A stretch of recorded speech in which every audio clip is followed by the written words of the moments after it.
आरोग्य ही सर्वात मोठी देणगी आहे. समाधान ही सर्वात मोठी संपत्ती आहे. निष्ठा हे सर्वात मोठे नाते आहे. हाय हॅलो नमस्कार, स्वागत आहे तुमचं सुवर्णास कॉर्नरमध्ये. तर आज आहे संडे, आज आहे 28 जुलै आणि आता झालेली आहे इव्हिनिंग. आता वाजलेले आहे 8:30. माझं झालेलं आहे भाकरी करून. रात्रीच्या जेवणामध्ये सहसा मी भाकरीच बनवते आणि नंतर आता मी बनवते गरमागरम असं पिठलं.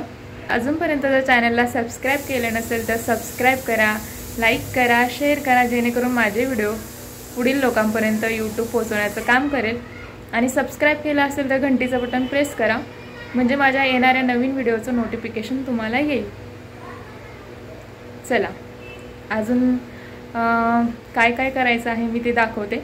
आणि मी सकाळी थोडं स्किन केअरवरती व्हिडिओ बनवलेला आहे, ते सुद्धा मी इथे अटॅच करेल. आणि ग्लो तुम्ही बघू शकता किती छान असा ग्लो आलेला आहे. एव्हरी संडे म्हणजे वीकमध्ये एकदा केलंच पाहिजे. कारण काय होतं, आपण जॉबला जातो तर डेली रुटीनमध्ये आपल्याला स्किन केअरकडे बघायला वेळच मिळत नाही. अशा भरपूर अशा महिला आहेत की त्यांना खरंच वेळ मिळत नाही. त्यातले मी सुद्धा एक आहे. 2 मुलं पाठीमागे, एकाची शाळा असते, दुसरी छोटी आहे. त्यानंतर घरचं टिफिन, घरातली कामं, त्यानंतर बाहेर जॉबला आपण जातो, तर सगळं ट्रबल असतं. तर या ट्रबलमधून सुटका करून परत आपल्या स्किनची, आपल्या तब्येतीची सुद्धा काळजी घ्यायची असते, नाहीतर खूप वाईट परिणाम दिसून येतात. चला स्टे ट्यून.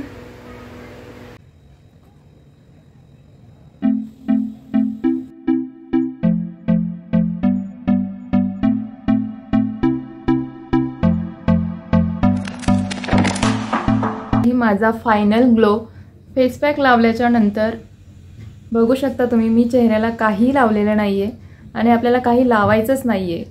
ह्या टिप्स मी सगळ्या या व्हिडिओमध्ये कव्हर केलेल्या आहेत, म्हणून तुम्ही व्हिडिओ शेवटपर्यंत बघायला विसरू नका. जर स्किप करत करत व्हिडिओ बघितला तर तुम्हाला काहीही समजणार नाही. मुलतानी मातीचा उपयोग करून घरीच स्किन व्हाईटनिंग कशी करायची आहे ही रेमेडी बघणार आहोत. सर्वप्रथम मी केस माझे बांधून घेतलेले आहे. मी लावली होती टिकली, त्यामुळे टिकली सुद्धा मी काढून घेतली आणि मी केसांना लावते हेअर बेल्ट, जेणेकरून छोटे छोटे जे हेअर आहेत ते आपल्या समोर चेहऱ्यावर येणार नाहीत. आणि त्यानंतर आपल्याला करायचं आहे फेस वॉश. तर तुम्हाला जो फेस वॉश आवडतो त्याने तुम्ही फेस वॉश करून घ्यायचा आहे.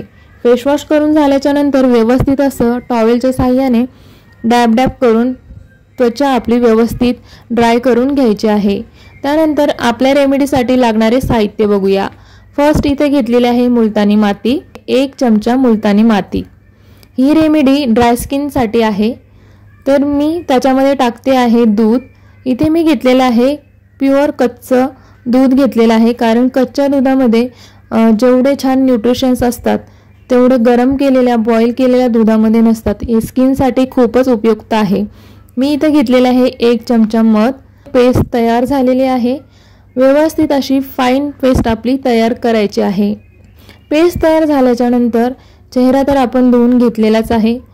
तर आता आपण आपल्या चेहऱ्याला हळूवार अशा प्रकारे लावून घ्यायचे आहे. तर मी कशी लावते ते तुम्ही बघा. तोपर्यंत मी तुम्हाला सांगते आहे, जर तुम्हाला सलूनमध्ये जाऊन फेशियल करणं महाग वाटत असेल किंवा चेहऱ्यावर केमिकलयुक्त गोष्टी लावणं आवडत नसेल तर तुम्ही मुलतानी मातीपासून फेस पॅक बनवून आरामात वापरू शकता. तेलकट त्वचेसाठी मुलतानी माती एक वरदानच आहे. मुलतानी माती त्वचेला थंडावा देते, तेलकट आणि मुरमे यासाठी फायदेशीर ठरते. मुलतानी मातीमुळे डेड स्किन निघून जाते आणि नवीन सेल्स तयार होण्यास मदत होते. मुलतानी माती ब्लॅक हेड्स, व्हाईट हेड्स हे सुद्धा कमी करतात. मुलतानी मातीमध्ये अँटी इन्फ्लेमेटरी गुणधर्म आहेत, जे त्वचेतील तेल काढून टाकते. त्याचबरोबर आपले जे त्वचेवर छिद्र आहेत ते बंद करते. सनबर्न होण्यापासून त्वचेला वाचवते. मुलतानी मातीमध्ये हायड्रेट ॲल्युमिनियम सिलिकेट, त्याचबरोबर मॅग्नेशियम क्लोराईड आणि कॅल्शियम बेंटोनाईटचा समावेश आहे. त्यामुळे वेगवेगळ्या कॉस्मेटिकमध्ये मुलतानी मातीचा उपयोग झालेला आहे. चला तर मग आपण टिप नंबर 1 बघूया. ज्याची कोरडी त्वचा आहे त्यांनी डायरेक्ट मुलतानी माती चेहऱ्यावर लावणे टाळावे. त्यात त्वचेला मॉइश्चरायझर ठेवणारे पदार्थ टाकून फेस पॅक बनवू शकता, जेणेकरून तुमची स्किन हायड्रेट राहील. जसं की पहिला प्रकार मी तुम्हाला दाखवलेला आहे. माझ्या स्किनवर मी दूध टाकून आणि मध टाकून असा हा फेस पॅक बनवून मी लावलेला आहे. टिप नंबर 2 कडे वळूया. जर तुमची त्वचा ऑइली आहे तर फेस पॅक लावून झाल्यानंतर चेहरा वॉश केल्यानंतर मॉइश्चरायझर न लावता तुम्ही फक्त गुलाबजलने टॅनिंग करू शकता. टिप नंबर 3, हा फेस पॅक फक्त 10 मिनिटच ठेवायचा आहे, त्यापेक्षा जास्त वेळ ठेवता येणार नाही. टिप नंबर 4, फेस पॅक लावून झाल्याच्या नंतर चेहऱ्याला साबण लावू नये, कारण ऑलरेडी मुलतानी मातीच्या फेस पॅकने डीप जाऊन संपूर्ण त्वचेचे छिद्र साफ केलेले असतात.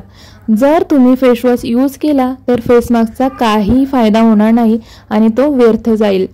8 आवर्स नंतर तुम्ही तुमचे normal skin care routine follow करू शकता. टिप नंबर 5, जसं की आता मी चेहरा वॉश करते आहे तर मी इथे घेतलेलं आहे कोमट पाणी. कोमट पाण्याचा उपयोग करून मी माझा चेहरा धुवून घेते आणि ग्लो तर तुम्ही बघू शकता. हा आठवड्यातनं एकदा, ऑइली स्किनसाठी तर आठवड्यातनं 2 वेळा सुद्धा तुम्ही ट्राय करू शकता. महिनाभर जर तुम्ही असं करून बघितलं तर तुमची स्किन ही खूपच हायड्रेट होण्यास मदत होईल आणि ग्लो आणि ब्राईट सुद्धा दिसेल. आता मी इथं घेतलं आहे मॉइश्चरायझर. ज्यांचं म्हणजे स्किन ऑइली आहे त्यांनी मॉइश्चरायझर नाही लावलं तरी चालेल, फक्त तुम्ही टोनरचा उपयोग करू शकता. माझी स्किन ड्राय आहे तरीसुद्धा मी दोन्हींचा इथे उपयोग करणार आहे. तर मी फर्स्ट आता टोनर अप्लाय करून घेते आहे. टोनर असं शेक करून घ्यायचं आहे आणि हे गुलाब जेलचंच आहे. हे फक्त मी या बॉटलमध्ये भरलेलं आहे, कारण मी एकदा गुड वाईफचं टोनर मागवलं होतं, मला ते खूप आवडलं होतं. त्यानंतर ते हनीचं होतं आणि ते संपलं. त्यानंतर मी आता गुलाबजल आणलेलं आहे, जे आपल्या इथं मेडिकलमध्ये उपलब्ध होतं सहज, ते घेतलं होतं आणि टोनिंग व्यवस्थित करून झालं. त्यानंतर मी काय केलं, थोडंसं मॉइश्चरायझर घेतलं एवढ्याशा अमाऊंटमध्ये आणि असं व्यवस्थित आपल्या स्किनवर हळूवारपणे आपले हात फिरवत व्यवस्थित मुरजलं पाहिजे स्किनमध्ये, अशा प्रकारे लावून घ्यायचं आहे.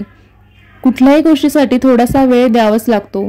तूप खाल्लं आणि रूप आलं असं कधीच होत नाही. म्हणून आपल्या रुटीनमध्ये स्किन केअर हे नेहमीच ठेवायचं आहे. स्किन केअर हे खूप इम्पॉर्टंट आहे.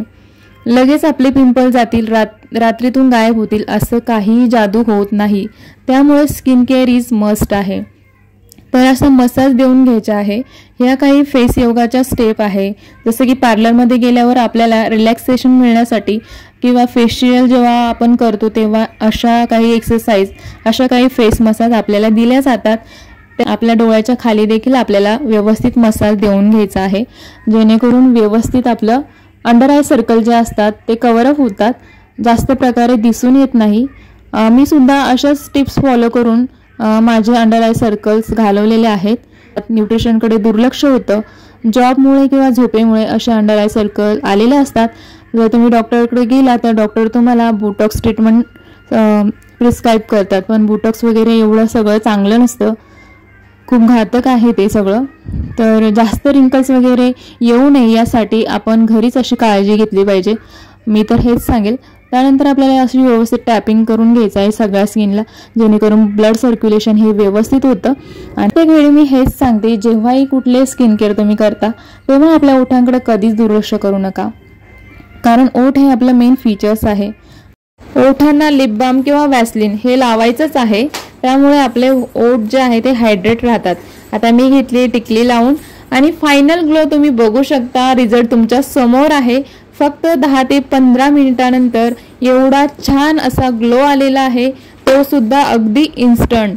चला तर मग वाट कसली बघताय, अजून सुद्धा चॅनलला सबस्क्राईब केलं नसेल तर नक्कीच सबस्क्राईब करा, लाईक करा, शेअर करा आणि कमेंट देखील करा. भाकरी आपल्या झाल्या तयार आणि आता आपल्याला बनवायचं आहे पिठलं. तर मी इथे बारीक चिरून घेतलं आहे लसूण, एक कांदा कापून घेतला आहे, हिरवी मिरची आणि कोथिंबीर. कढई झालेली आहे गरम, त्याच्यामध्ये मी टाकलं आहे तेल.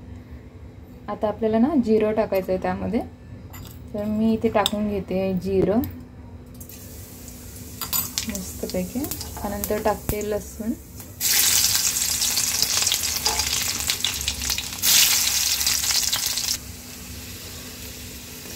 कांदा टाकते मी,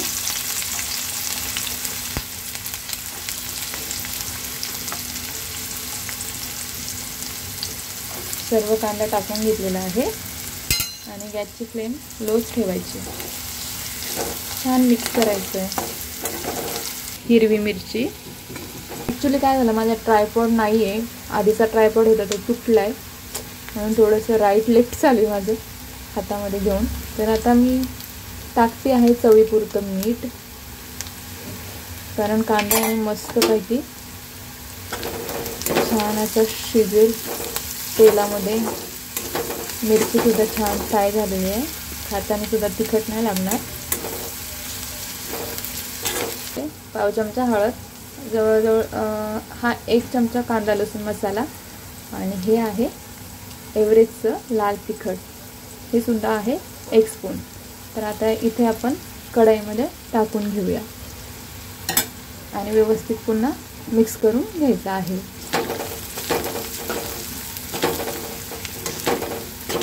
तुम्ही कोणत्या प्रकारे बनवतात? मी 1-2 प्रकारे बनवते, पण आज परत अशी झुणका खाण्याची इच्छा झाली, त्यामुळे मी असं बनवून बघते. बघू कशी होईल ते, माहीत नाही. अगोदर मी खूप आधी बनवले होते, तेव्हा खूप मस्त झालं होतं आणि आता परत खूप दिवसानंतर बनवते आहे. तर आता मी यामध्ये पाणी ॲड करणार आहे.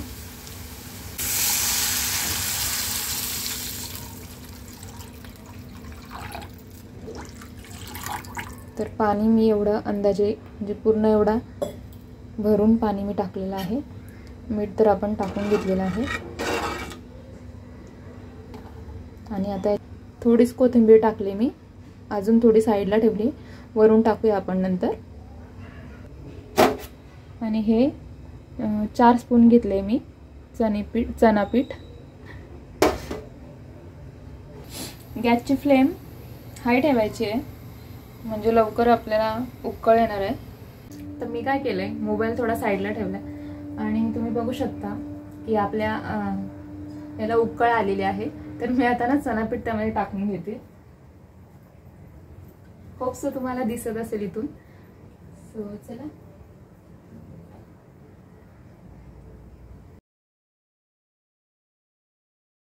तर खूप कंटिन्युअसली त्याला असं हलवावं लागतं. तर तुम्हाला मी जवळून दाखवते. कंटिन्युअसली असं पळीच्या साहाय्याने छान मिक्स करायचं आहे, जेणेकरून त्याच्यामध्ये गुठळ्या बनणार नाहीत. आणि आता आपण याच्यावर झाकण ठेवून देऊया. 5 मिनिटांनी आपण उघडून बघूया. आता आपण उघडून बघूया. 5 मिनिटानंतर तुम्ही बघू शकता. 1 मिनिट आपण चेक करूया.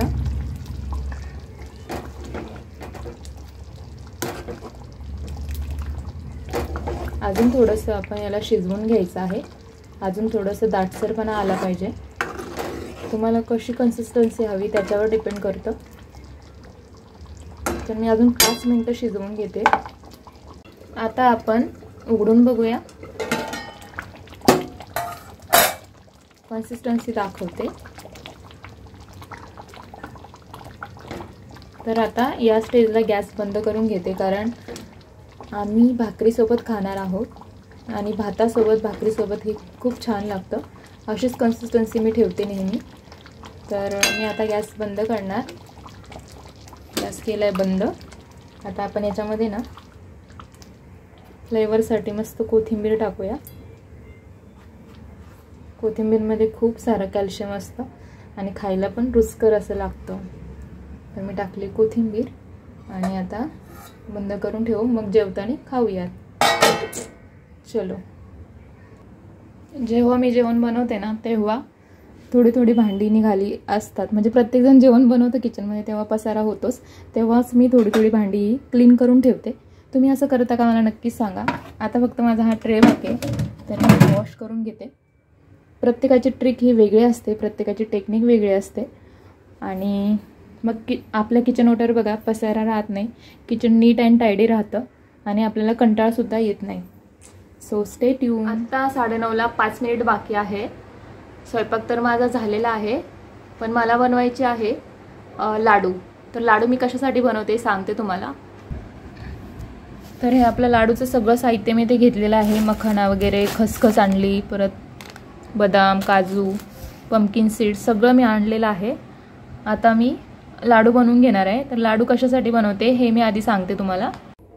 ॲक्च्युली काय होतं, जेव्हा आपले सांधे दुखायला लागतात किंवा पाठ, मान ह्यासारख्या गोष्टी दुखायला लागतात, तेव्हा आपण जातो डॉक्टरांकडे आणि डॉक्टर आपल्याला मेडिसिन लिहून देतात. त्याचबरोबर योग्य मेडिसिन आणि योग्य डाएट असं व्यवस्थित आपल्याला खायला सांगतात, जेणेकरून आपली जी हाडांची झीज झालेली आहे तर हे सर्व गोष्टी भरून निघाल्या पाहिजेत. आणि सोबतच आपल्याला व्यायामसुद्धा करायला सांगतात. तर मी ते का सांगते, कारण मी स्वतःसुद्धा हॉस्पिटलला रोज जातेच.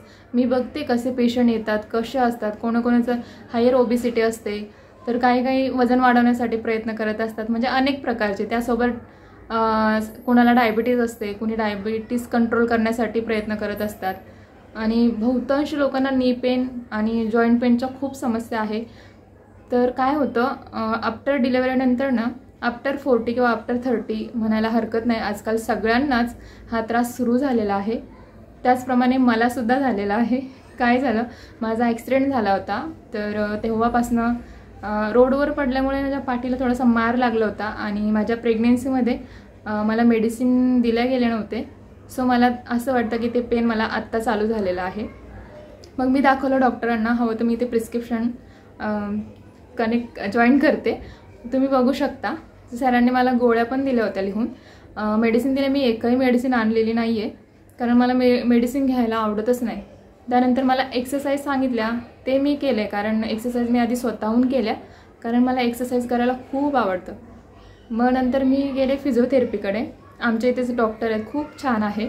त्यांनी खूप मस्त असं सांगितलं, खूप छान असं एक्सरसाइज सांगितल्या. त्यानंतर मी ठरवलं की आता मी कंटिन्युअसली एक्सरसाइज चालू करणार. कारण काय होतं, आपले जे मसल आहे ना, हे स्टिफ होऊन जातात. आपल्या शरीराची काळजी हे आपणच घेतली पाहिजे. आपल्या शरीराची आपण काळजी घेतली तरच आपण आपल्या कुटुंबाची देखील काळजी घेऊ शकतो. आणि घरातील मेन व्यक्ती म्हणजे एक स्त्री असते, बरोबर ना.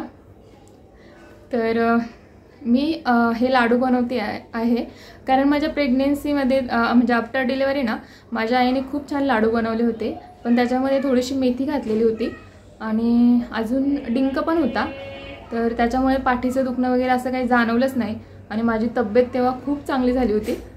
पण त्यानंतर तो भाग वेगळा आहे. नंतर मी वेट लॉस केलं. त्याच्यानंतर मी आता म्हणजे व्यवस्थित प्रॉपर वेटवर आहे आणि छान माझं डाएट पण चालू आहे आणि माझं आता एक्सरसाइजसुद्धा चालू आहे. तर ही रेसिपी मी आता लाडू बनवणार आहे, ते शेअर करेल. गूळ न टाकता, साखर न टाकता आपण हे लाडू बनवणार आहोत. आणि फक्त 1 महिना आरामात हे लाडू टिकू शकतात. पण मी थोड्याच प्रमाणात बनवते आहे, कारण परत नवीन फ्रेश आपण बनवू शकतो. कारण याच्यामध्ये मी टाकणार आहे तूप. तर एखाद्या वेळेला असंही होतं, तूप टाकल्यामुळे म्हणजे वास वगैरे येऊ शकतो. तसं तर जास्त आपल्याला रोज 1 लाडू खायचा आहे, त्याच्यामुळे खराब होण्याचा प्रश्नच येत नाही. मग ठीक आहे, आता आपण इथेच थांबूया, कारण मी पूर्ण रेसिपी तुम्हाला देईल. हा व्लॉग जर कंटिन्यू केला तर खूप मोठा होईल आणि बघायलाही तुम्हाला मजा येणार नाही एवढी. म्हणून मी स्पेशल लाडूची जी रेसिपी आहे ना, व्यवस्थित मी किती क्वांटिटी घेतली, कशा प्रकारे केलेले आहेत, हे सगळं मी त्यामध्ये सांगणार. मग व्हिडिओ तुम्ही शेवटपर्यंत बघा, लाईक करा, शेअर करा. अजूनपर्यंत जर सुवर्णास कॉर्नरला सबस्क्राईब केलं नसेल तर सबस्क्राईब करा, घंटीचं बटन प्रेस करा, जेणेकरून माझ्या येणाऱ्या नवीन व्हिडिओचं नोटिफिकेशन येईल. हा व्लॉग बघितल्याबद्दल तुमच्या सगळ्यांचे मनापासून आभार. असेच प्रोत्साहन द्या, चांगल्या चांगल्या कमेंट करा. श्री स्वामी समर्थ. Bye bye.